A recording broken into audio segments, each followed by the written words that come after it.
So we've just covered a little bit about conduct, negative, unpleasant, unwanted, or counterproductive behaviors that you may encounter in the classroom or whatever space you work with students in. And we talked a little bit about maybe how to think about the origins of those behaviors, those types of behaviors.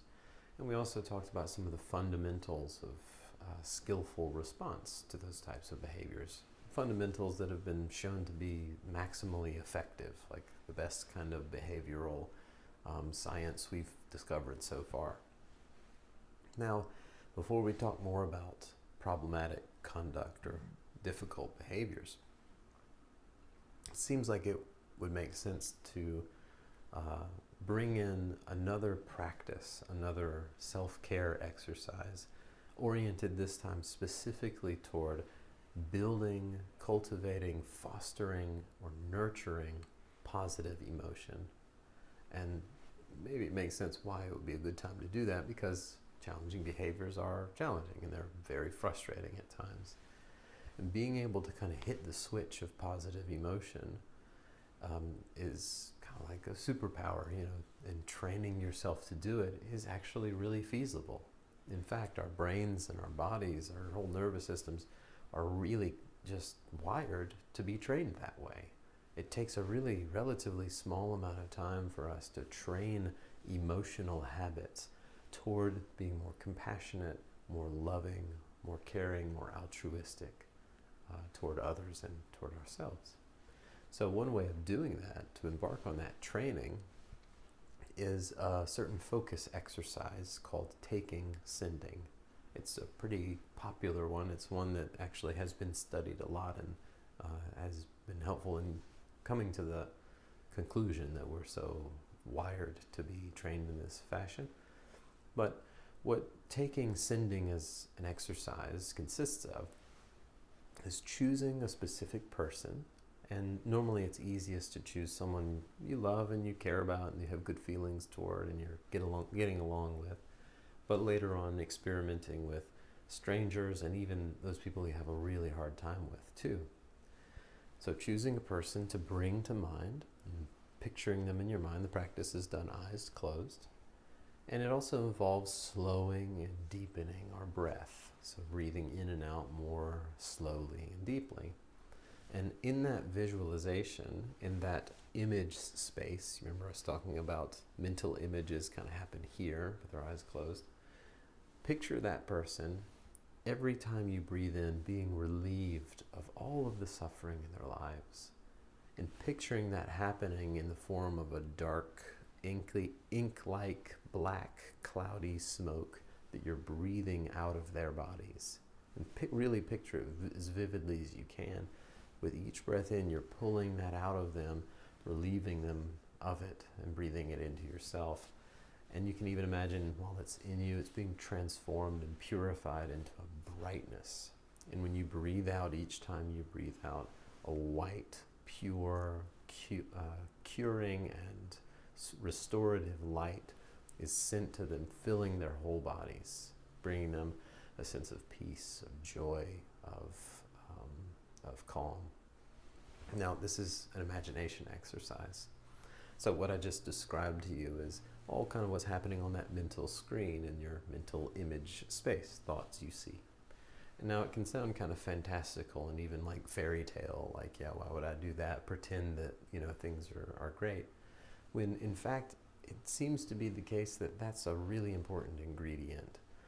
And diving into it and just trying it for a while would be a good thing to do, because I'll admit my practice life, so to speak, doesn't tend to gravitate toward those types of practices. But I can tell you from my experience that simply going into them wholeheartedly and openly, you get the benefit of it, and you can begin to see why it could be helpful, and maybe even discover that it's something that is really valuable to you.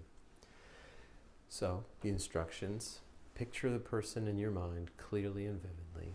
Breathe deep and slowly, picturing yourself breathing in that dark, cloudy smoke, relieving them of suffering. And every time you breathe out, sending them a bright, pure, white healing light that fills them up and brings them joy and peace. And you do that every breath in and every breath out, taking and sending. Breathe a little bit slower and deeper than normal, and kind of match the timing of the breath to a really vivid picture in your mind of all that I've just described. Okay? So let's try this for just a couple of minutes together. Sometimes people report this feeling kind of fake and inauthentic, and just know that that's pretty normal, especially if, right this second you're not already feeling a great deal of positive emotion. It might feel a little forced, and that's okay. This is a training. Just like every time you go to the gym, it doesn't feel wonderful. These types of practices aren't always things that immediately lead to relaxation and joy and overwhelming bliss or anything like that. You're training yourself. So sometimes it takes a little of that effort. So find a spot that's comfortable for you in a posture that, as I've mentioned before, might be upright but also relaxed, aware and awake but also comfortable and at ease. And I do recommend closing your eyes for this. It's really a lot easier to visualize in your mind with your eyes closed. So as you adopt that posture that's just right for you for right now, and you close your eyes, first direct your attention to the way that the breath feels right now and the way that the body feels as it breathes. And however you notice the breath feeling right now, do your best to deepen and slow the breath just a little bit more than normal. Bring the breath all the way down to the bottom of the belly. Just slow and deliberate pace.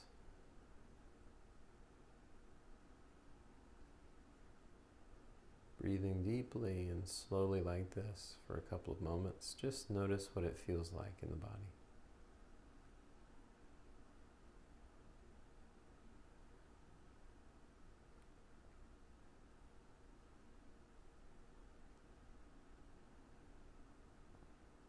And whatever this feels like, it doesn't have to be anything particular that you notice about what it feels like to breathe this way.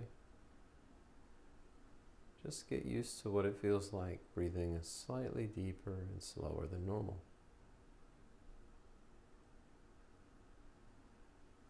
And as you continue breathing in this way, bring to mind with as much vivid clarity as possible, in that space right around or in front of your closed eyes, the image of a person that you care for, someone you want the best for.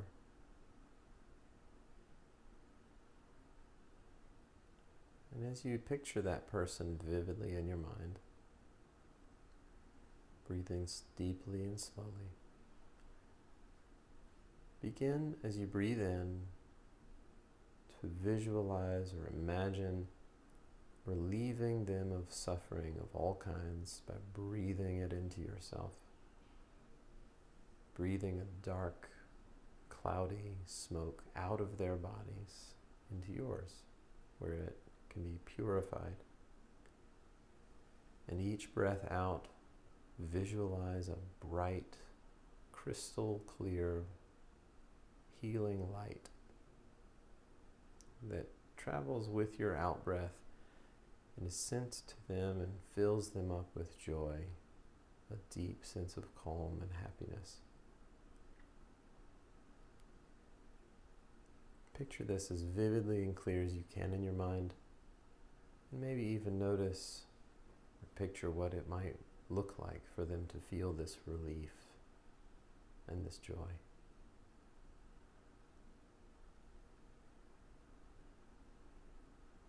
Do this again and again with each breath in and out, deep and slow. Picturing it as clearly as you can, taking and sending.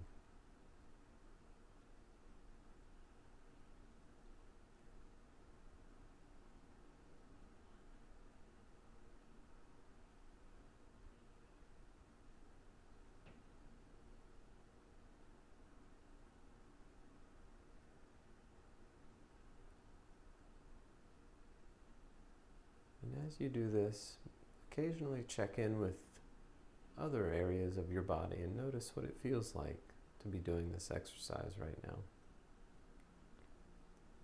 You don't have to notice anything special, and remember, if it feels fake or a little forced, that's fine. Just continue to visualize as clearly as you can as you breathe deep and slow.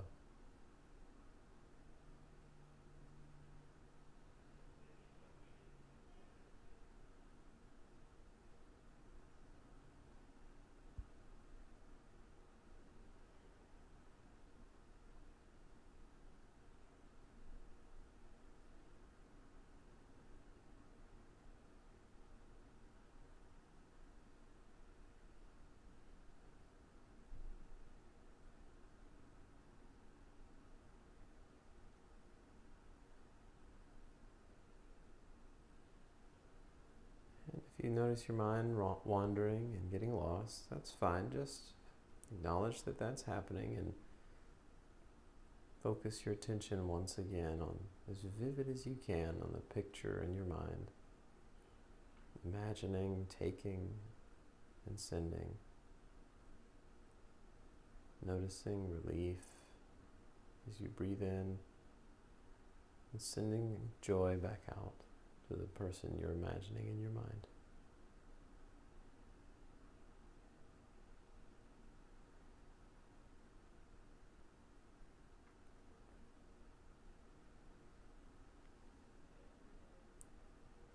Okay, good. Now you can take a final breath if you wish and open your eyes and look up. Now, this type of practice, as I mentioned, is something that we're really wired to develop and cultivate. Practice this on a daily basis if you can. Some people like doing these types of practices as they're falling asleep or during normal times when they're already doing something reflective. And if you do this, bringing people to mind like this and imagining what it's like to breathe the suffering out of them and to breathe joy and peace into them like that. See what it feels like to you as you do it day in, day out for a week or 2 weeks. And you might even try it in real time, so to speak, say in the classroom when you're dealing with problematic behaviors. Right then, imagine that you're breathing in the suffering of the child you're working with and breathing back into them peace and joy and comfort and security. And let that be a part of your interaction, even though it's hidden from them. Let it be a part of your experience of interacting and responding to those problematic behaviors.